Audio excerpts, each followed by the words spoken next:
Election Day is Tuesday, November 6th, and CMU Public Broadcasting again brings you Meet the Candidates, the election year series that gives you the chance to meet those seeking state and national office.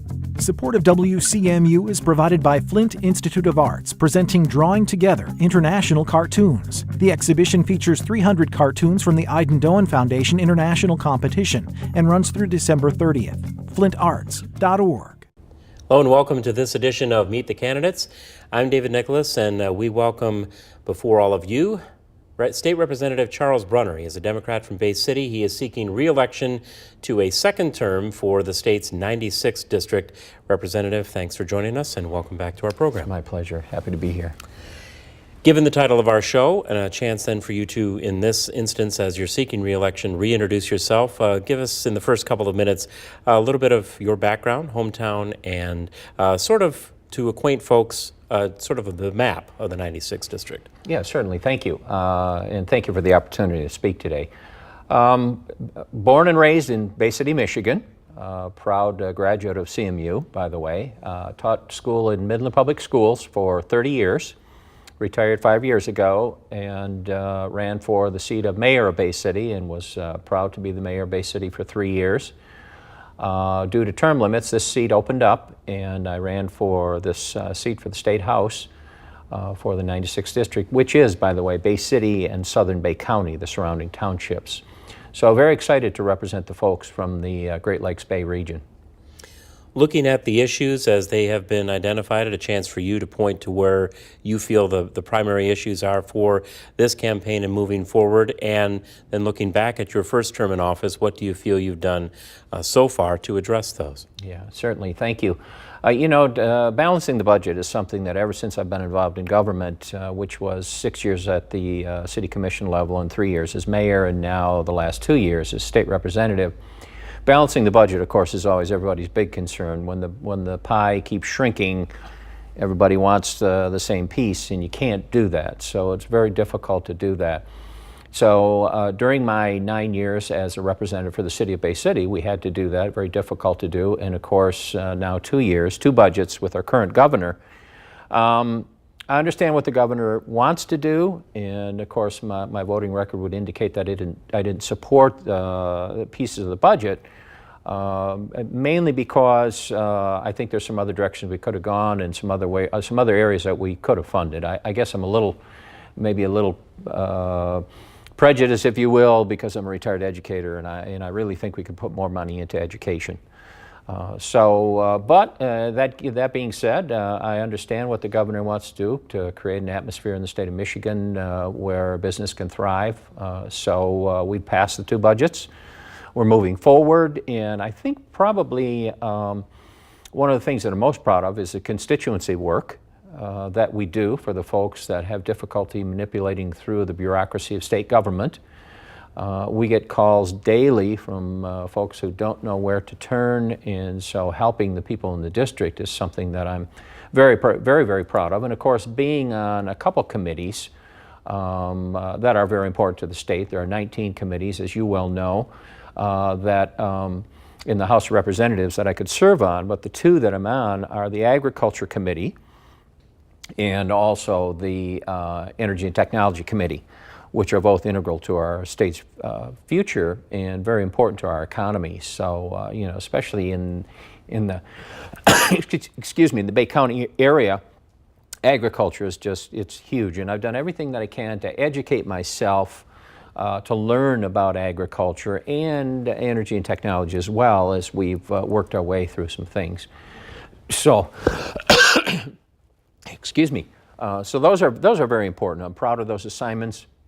And I'm also very proud of the fact that I got a bill passed. Now, that's not that significant if you're in leadership, but being a Democrat, of course, in a House and a Senate that's controlled by the Republicans and a Republican governorship, I'm proud of that because it shows that I can work with folks on the other side of the aisle, because they didn't have to let me do that, and I was able to get a bill passed and signed into law by the governor about 2 months ago. And it was part of the governor's program of revisiting legislation and laws that were becoming outdated, and it was a remake of the the Weights and Measures Act, which was about 30 years old, and the Department of Agriculture worked with industry to kind of go through and say, okay, how can we bring that up to date? And weights and measures means, of course, scales and things that are in retail operations, that are in manufacturing operations, and it also includes the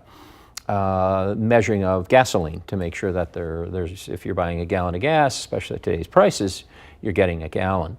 So that was passed and signed into law by the governor about 2 months ago. And I'm very proud of that, not so much of the bill itself, but more so the fact that I'm able to work with the folks on the other side of the aisle, which is what the public wants us to do. There's no question about it. Well, you mentioned the votes when it came specifically to the big issue of the budget, and your votes on those bills in that process, and then this in getting that bill passed. Are there other things legislatively that you did introduce or were trying to get through that did not successfully go through in this term that in seeking re-election you would want to bring up in a second term if elected? Yeah, just off the cuff, recalling from the background, there was a package of bills actually that I signed on to. One, elder abuse is something I'm very concerned with. A couple other bills that I had to take a look at because of the gentleman that won the lottery, won the $2 million in the lottery.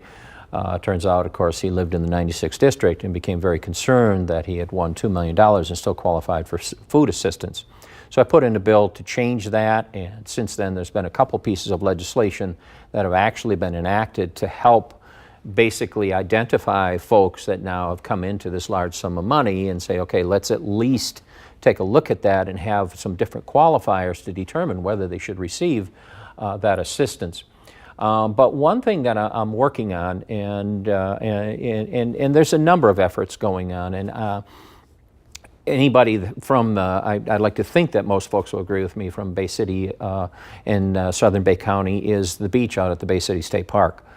As co-chair of the Great Lakes Bay Region Caucus, which is our representation from the Great Lakes Bay Region, which encompasses Mount Pleasant, Representative Cotter is part of that group as well.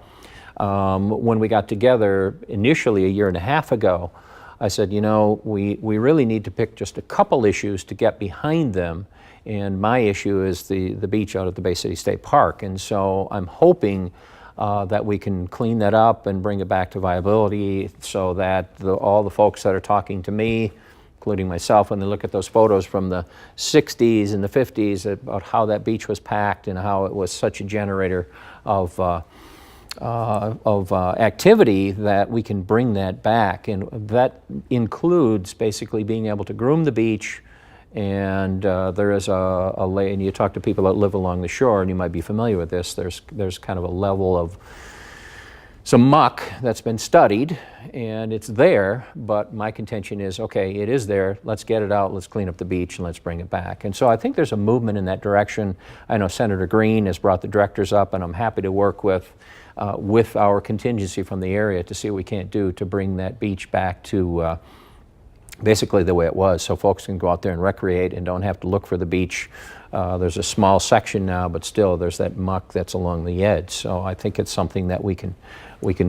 I'd like to see the entire beach groomed and do something to get the muck out of there, so we can bring that back as far as just a nice beach and another alternative for folks that are coming to the area, the Great Lakes Bay region, where they can recreate. What else, as you've made your travels through the district during the campaign, have voters been telling you, whether they be a continuation of issues from the prior campaign or have been introduced as new concerns now, that would be things that you would be targeting again if elected to a second term, that you would be making as priorities if reelected? Yeah, very good question. Of course, some of the things that I'm hearing as I'm out knocking doors now, people's concerns, number one is jobs, and anything we can do to stimulate activity, economic activity, is something we need to do. I actually had a lunch with the governor, myself, and a half a dozen other legislators, and the Pure Michigan campaign, I was very happy to support. As a matter of fact, it was one of my first votes to take some money out of I believe it's the 20th Century Jobs Fund, 21st Century Jobs Fund, $20 million and put it into the Pure Michigan campaign. And that was based on statistics that we were provided that show that it's actually paying off, so to speak, in that we're creating an image. And one of the things I said to the governor at the lunch was, I said, Governor, I said, I hope we're going to take the Pure Michigan campaign and we're going to kind of translate that into economic activity. In other words, promote that around the world and just kind of use that campaign because it's been successful in the tourist industry, but let's put it to work now in job attraction and economic activity. And actually, unbeknownst to me, and the governor said there's already plans in the works to do that, and it is being used. And it's, I think it's successful. I think, we are coming back. The economy is fragile. In all the years I've been in government, which is going on 10 years now, past at every, at the city level and now at the state level, we have balanced the budget. And every year when we finish balancing the budget, having to make cuts, I always cross my fingers and hope, is this, that we're at the bottom and maybe next year will be better. Well, that was 10 years ago. And every year it's not only gotten worse, it's gotten much worse and become much more difficult to do. So I hope we've turned the corner. I think the economy is very fragile. There are some very good indicators that we're starting to come back. Some of the revenue projections now for the state based on the budget and some of the cuts that have been made, that we hopefully will have some additional money even this year, and I would like to see those monies go into education. Again, being a little prejudiced because I'm a retired school teacher, but I truly believe that you can be number one on the business side, and with the cuts, and the tax on pensions, which I disagreed with, but I understand what's happening with that. But I also think we need to pay close attention to our educational system and put money into that system, and by that I mean our educators, because if we want to be number one for business attraction, and we want people to bring their families here, once we say, okay, it's very viable to run a business in Michigan, now I'm bringing my family, I want the best for my family. Probably one of the first or second questions they ask after they make that decision is, what's the educational system like? And I fear that by some of the major cuts that have been made to education, that we may be heading in the wrong direction. And there are some things that I disagree with as far as the cyber schools, the expansion of cyber schools, and also the the increase in lifting the cap on charter schools. But again, I refer back to my public education background, and I have some very strong feelings about public education. And I just think it's such a fine institution, not only educationally, but I think there's a huge social component to public education, which helps our young people develop into good citizens. If in our last half minute then you were to take all of these things that you've discussed, crystallize that down into the message you want to leave with the voters as you seek a second term for this district office, what would that message be? Well, I think, going back to, a couple of things I said, jobs, jobs, jobs, whatever we can do to foster some great opportunities in the state of Michigan, Great Lakes Bay region, that's very important. Education, I think we need to properly fund education and put some money into our classrooms. Some of these teachers are investing 5, 6, 7 years in education, but we keep taking away, and the numbers are showing that. We have fewer people going into it. Of course, the job market isn't as, and I'm sure they're looking at the job market and say the jobs aren't there, but I think too, some of the respect for teachers in the classroom is missing as well. But those are probably two of the major issues that I really hope to foster and work on. Well, thank you very much for taking the time to join us, talking about all these issues, and good luck with the rest of the campaign. Thank you. Thanks. And thank you for joining us as well. This has been Meet the Candidates. Our guest has been Representative Charles Brunner, the Democratic representative from the 96th District in Bay City, running for re-election to a second term. A reminder that all of these programs will be posted on our website at WCMU.org. A reminder, too, that both candidates from both parties have been invited to be a part of this series. Remember to go out and exercise your right to vote on Tuesday, November 6th. Thank you for joining us for Meet the Candidates. CMU Public Broadcasting invited both major party candidates for this office to participate in this series. Welcome to this edition of Meet the Candidates. I'm Mike Horace, and this time we welcome Terry Brown, Democratic candidate for Michigan's 84th State House District. He is the former representative for this district, winning election in 2006 and 2008. He is seeking election here in 2012 to return to this office for a third term.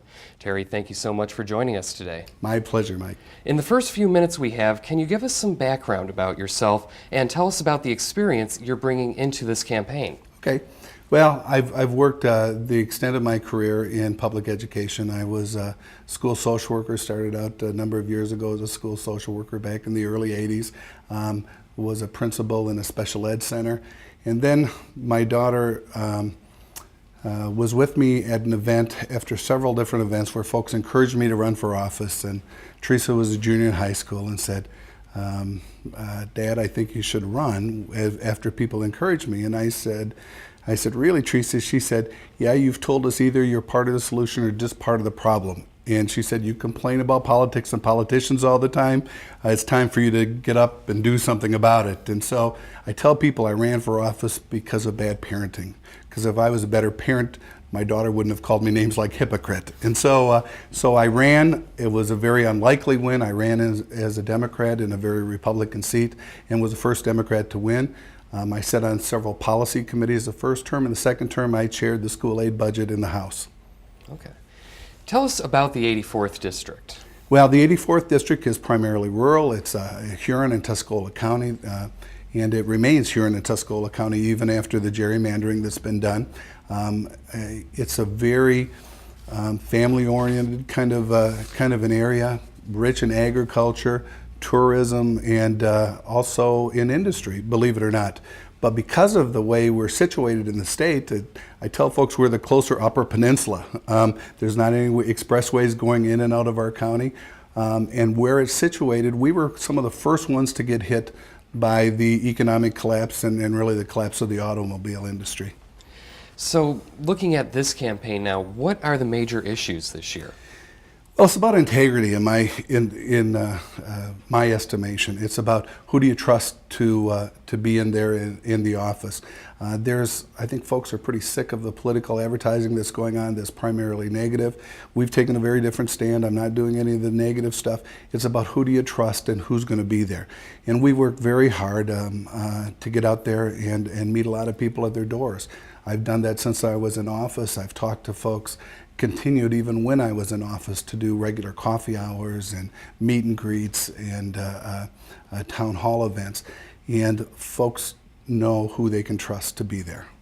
You previously served 2 terms in the State House. Yeah. Talk about your record during those 2 terms. What were some of the accomplishments you had that you point to? Well, I'm going to say the first thing, which isn't ever really noticed except by the individuals we touch, is good constituent work.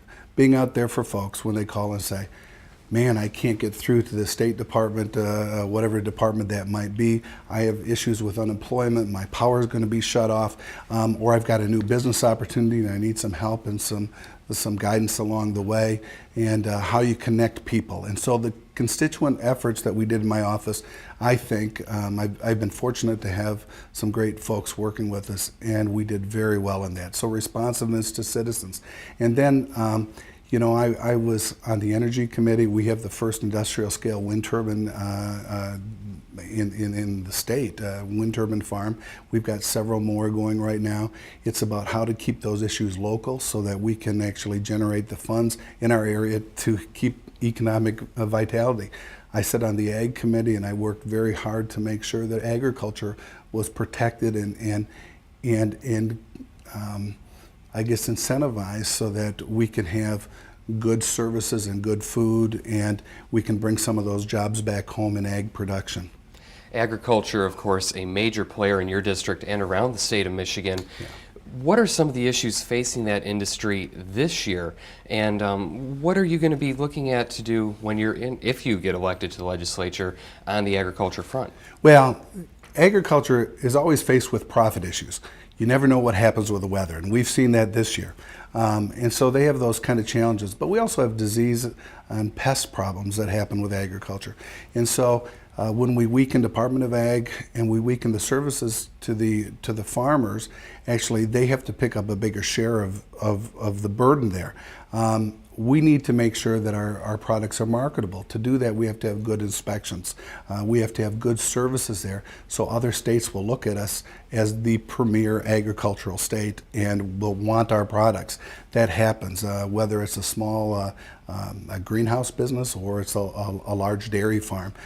We have to find ways to make sure that our products are the best. And then I think we have to move into that entrepreneurship in agriculture and find out how we can encourage producers to come to our area. Those are very important things for the ag community. You mentioned education is one of your big issues. You were involved in education for many years. What do you see as some of the major challenges that our education system is facing right now? Well, this last year, if you recall, the legislature shifted a bunch of money. They actually shifted about $1.8 billion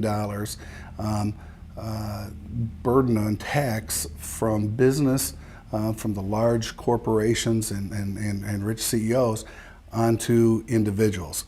And then when they did that, they took about $1 billion out of education funds. I'm working right now in Bay City schools, and I've seen some devastating effects of those cuts. I don't know how you can have a premier education system, which indeed is what businesses need. They need people that are highly skilled to move forward, by continually cutting. And so we have to find ways to support education, to fund it. And in particular, one of the passions I have is early childhood education, which I think not only changes students' outcomes for the better, but actually helps to change and enrich communities. Is it time to reevaluate our school funding model, look at Proposal A again? Well, I think we have to always be open to looking at everything. The fear that I have right now with the partisan nature, I don't know that we can get a fair shake in doing that right now, and that concerns me. What we have to do is fund education at the levels that education deserves to be funded at, instead of continually cutting and cutting and cutting. Jobs is another huge priority for people across the state. How do we start to rebuild our manufacturing base and bring new jobs back to Michigan? Well, we have to spend our money where you're going to get the best dividends. We have limited money, we have limited resources, and so we have to really reevaluate where we're encouraging business. And the largest segment of our business, the biggest business we have as far as creating jobs, are small businesses. And so we have to say, how do we encourage small business folks? How do we encourage entrepreneurship? That makes the most sense in our state. Instead of saying we're going to support exclusively large corporations, which do their share of business in Michigan, we have to also find a way to say jobs are going to be produced by small businesses, and we have to make sure the tax code reflects that. You've said that the tone in Lansing is one of the issues you have with our political system right now. What, in your previous experience, makes you think that you'll be able to change that tone, work with people on the other side of the aisle? Well, I think, to be fair, if you talk to some of the folks that I've worked with on either side of the aisle, I think they'll tell you that they trust me. I had a very difficult budget with the school aid budget. It was the largest budget in the state, $13 billion. We needed to have bipartisan support to pass that, and really to pass anything in the state when I was there, because we had a Senate that was Republican. So you learn to work across the aisle. You learn to say compromise is not an evil word, contrary to what you might hear in other places. We have to learn to say we don't always get everything we want, but let's move the state in the right direction. And we have to quit giving the tone that we're more concerned about our own elections than we are about people in the district. As you speak with voters in your district, what else are they telling you about this year? Well, voters are concerned about schools. They're concerned about jobs. They're concerned about how much they're paying in taxes, especially seniors and families that are of the middle class and the poor. They've taken the brunt of this, and they don't feel it's fair. They say, how do you support us in our lives? Because we're the ones that spend money in our local communities. So for an area like Huron and Tuscola County to do better, we need to put money back in the pockets of people in our district. So if you want to lessen their tax obligation, how do you do that? Well, We have to do a fair audit of the state, and this isn't a difficult. This is a very difficult thing. It's not an easy thing to accomplish. We have to look at our books in the state and say, in a bipartisan way, where are we giving tax breaks that we can't afford to give tax breaks anymore? What are producing our jobs? What's going to move Michigan forward? And there's a lot of things on the books that have been there forever that we need to really evaluate. Nobody wants to increase taxes, but we have to look and say what's producing the jobs, what's helping the economy, and what isn't. And instead of this winner-loser scenario, we have to all put our heads together and say, we have to do this for the benefit of the state. Do you think the legislature will be willing to do that in the next term? I think we're almost forced to. I think we're getting to that place in the next few years that we're forced to say, let's take a really hard look at what we're doing and remake the tax code. On the alternative energy front, you pointed to the wind farms that are in Huron County now as a major bright spot for the state. Yeah.